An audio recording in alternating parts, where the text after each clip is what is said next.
आइए बेटे सीधा बैठ जाइए। अब देखिए मैं एक आपको महाभारत की एक अनसुनी कहानी बताने जा रहा हूँ। महाभारत काल में जो है, जैसा कि आप लोग जान रहे हैं कि जब कुरुक्षेत्र में लड़ाई चल रही थी, महाभारत का युद्ध हो रहा था, तो उस समय जब तक भीष्म पितामह युद्ध में थे, कुरुक्षेत्र में मतलब लड़ाई कर रहे थे, तब तक कर्ण को आदेश नहीं मिला था कि वो युद्ध में जाए।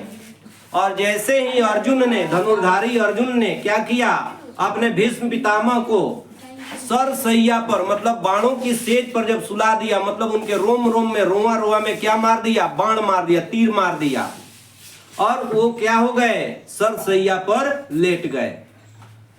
तब युद्ध का नेतृत्व करने के लिए कर्ण की एंट्री होती है, कर्ण प्रवेश करता है कुरुक्षेत्र में।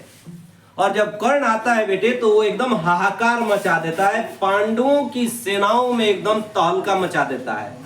मतलब सब लोग त्रस्त हो जाते हैं कर्ण की वीरता को देखकर। अब श्री कृष्ण भगवान देखते हैं कि भाई कर्ण अगर ऐसे ही युद्ध करते रहा तो पांडवों की हार निश्चित है, और इसलिए जो है वो कर्ण से, चूंकि सामना अर्जुन का इसलिए नहीं करा पा रहे थे क्योंकि कर्ण के पास अर्जुन के लिए एक ऐसा बाण था जिसने तपस्या करके पांचों पांडवों के लिए एक एक तो उनके नाम से बाण ले लिया था। कहानी आप जानते हैं। लेकिन श्री कृष्ण भगवान ने कूटनीति के तहत, किसके तहत, कूटनीति के तहत उन्होंने क्या किया, माता कुंती को भेजा, किसके पास, कर्ण के पास। और कर्ण के पास जब माता कुंती जाती है तो अपनी सारी व्यथा बताती है, स्थिति परिस्थिति से उसको अवगत कराती है और बोलती है कि बेटे तुम ज्येष्ठ भ्राता हो इन पांडवों के, इसलिए हमारे पक्ष में चलो, वहां तुमको जो है युद्ध के बाद राजा बनाया जाएगा।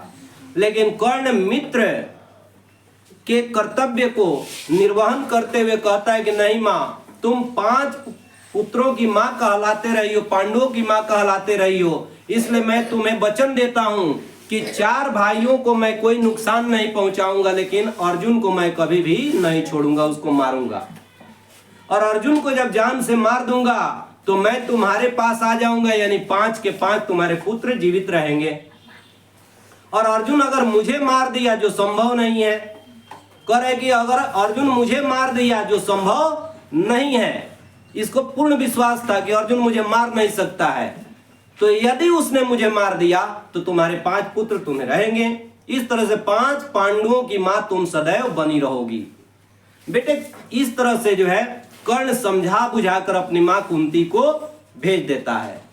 अब कर्ण जो है घमासान, एकदम मैंने क्या उसको कहा जाए, घमासान का मतलब क्या, एकदम घनघोर, मैंने सबकी तबाही मचा दिया था जो युद्ध कर रहा था। और अब श्री कृष्ण जो है एकदम परेशान थे।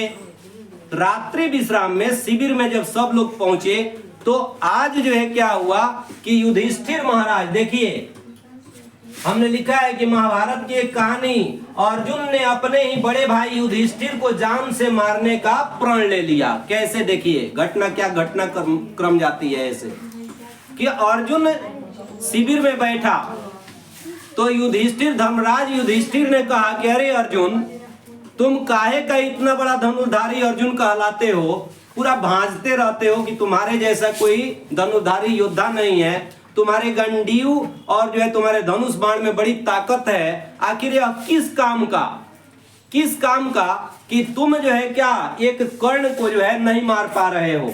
इसलिए अब इसने क्या किया कि युधिष्ठिर ने जाने अनजाने अर्जुन की वीरता का और उसके गांडीव का क्या कर दिया, अपमान कर दिया।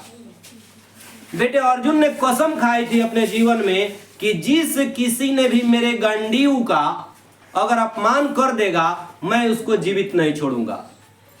बेटे बड़ी विचित्र बात आ गई कि क्या हुआ था, इसका बड़ा भाई धर्मराज युधिष्ठिर ने इसकी अवहेलना कर दी, मतलब निंदा कर दी, बेइज्जती कर दी। अब क्या हुआ कि अर्जुन परेशान हो गया, तमतमा गया एकदम कि भाई ये अब कैसे हो सकता है, मैं तो इनको मारूंगा जान से मारने के लिए एकदम बेचैन हुआ, चूंकि प्रण किया था, ऐसा कसम खाया था वो। अब बेटे श्री कृष्ण भगवान ने फिर एक कूटनीति चली। इन्होंने बागडोर संभाला और उन्होंने अर्जुन को साइड में हटाया और कहा कि देख अर्जुन, शास्त्र में एक बात लिखी हुई है।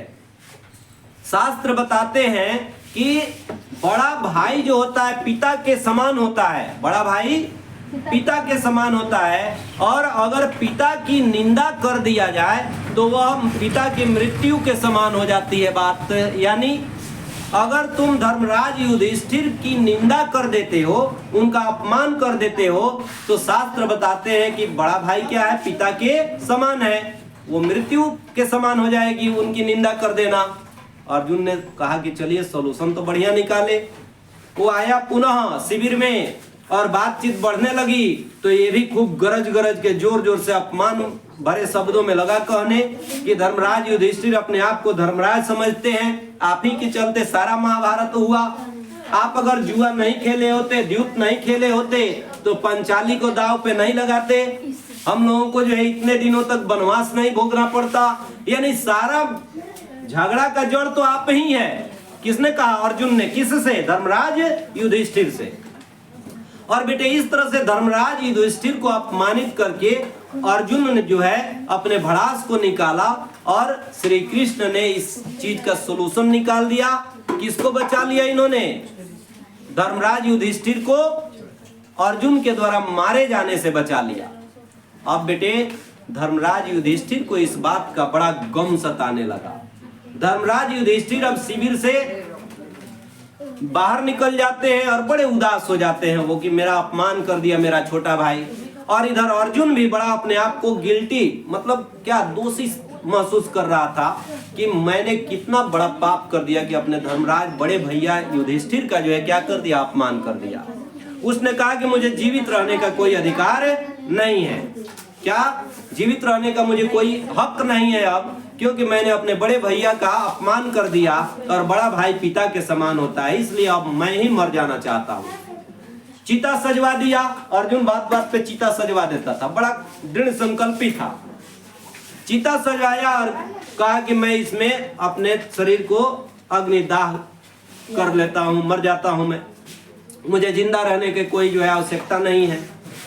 अब इस तरह से फिर एक बार क्या किए, श्री कृष्ण भगवान ने मोर्चा संभाली। ये बार बार मोर्चा संभाल लेते थे और इन्होंने फिर क्या किया, अर्जुन के पास गए और कहे कि देखो अर्जुन, इसका भी एक सॉल्यूशन है।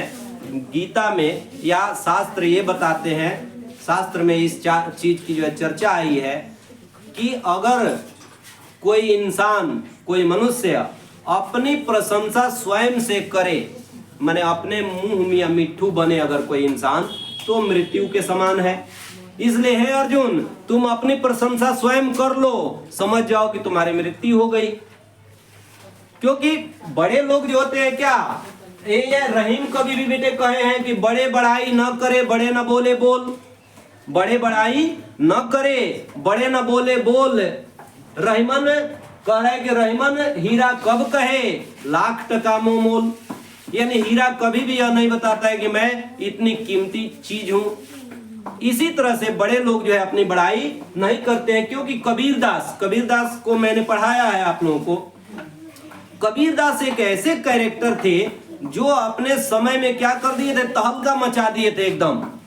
और कबीरदास पर बड़े बड़े पीएचडी करने वाले लोगों का जीवन जो है समाप्त हो जाता है, वो लोग उनको नहीं समझ पाते हैं।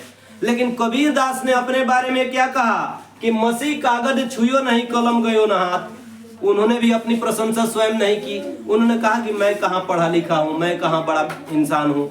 तो बेटे इंसान को क्या करना चाहिए, अपनी प्रशंसा स्वयं नहीं करनी चाहिए, ऐसा कदापि नहीं होना चाहिए।